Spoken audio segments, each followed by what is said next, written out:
हिमाचल प्रदेश की वर्तमान कांग्रेस सरकार जो श्री सुखविंदर सिंह सुक्खू जी के नेतृत्व में चल रही है, वो एक बार फिर से गरीबों की कमर तोड़ने के अंदर जुट गई है। जहां पिछले सवा तीन साल में आम आदमी का, गरीब आदमी का, सामान्य नागरिक का जीना दूभर इस सरकार ने किया है, वहीं बीपीएल के नए नियमों को लागू करने की तैयारी कांग्रेस की सरकार ने की है। और ये जो बीपीएल के नए नियम हैं, इन नियमों के इम्प्लीमेंट होने के साथ ही बड़ी मात्रा में वो लोग जो बीपीएल कैटेगरी में वर्तमान में हैं और उनकी संख्या में बड़ी गिरावट आने वाली है, यानी जेन्युइन लोग जो नितांत गरीब हैं, वो लोग भी बीपीएल की कैटेगरी से बाहर निकल जाएंगे। ये सोची समझी रणनीति के तहत है।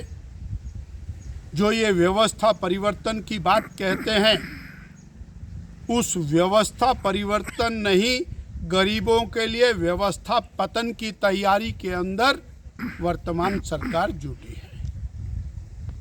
केंद्र की नरेंद्र भाई मोदी सरकार ने नई योजना के नाम पर जी राम जी योजना दी, जिसके अंतर्गत गरीबों के लिए 125 दिन की दिहाड़ी का प्रावधान है और अनेक प्रकार की सुविधाएं उन लोगों को, दिहाड़ीदार लोगों को उसमें उपलब्ध कराई गई। परंतु प्रदेश की सरकार जिस तरह मनरेगा के अंदर अपना हिस्सा ना डाल करके मनरेगा के लाभ से हमारे ग्रामीणों को, गरीबों को वंचित रख रही थी और उसका ठीकरा केंद्र सरकार पर फोड़ रही थी, उसी तरह से जो जी राम जी योजना है, उसके बारे में भी ये अनर्गल बयानबाजी करके वास्तव में गांव के गरीब के साथ अन्याय कर रहे हैं। और केंद्र की सरकार ने आपदा की दृष्टि से आपदा प्रभावित गरीबों के लिए जो हजारों करोड़ रुपए की राहत दी है, उस राहत को भी लोगों तक पहुंचाना ये मुनस्सर नहीं कर रहे हैं। उसकी बंदर बांट हो रही। हम आरोप लगा रहे हैं कि आपदा का जो पैसा है उसकी बंदर बांट हो रही है। जहां पर वो प्रभावित लोग हैं वहां पैसा लगना चाहिए, वहां नहीं लग रहा। प्रभावित परिवारों को मिलना चाहिए, नहीं मिल पा रहा। और प्रभावित क्षेत्रों के अंदर विकास नहीं हो रहा है।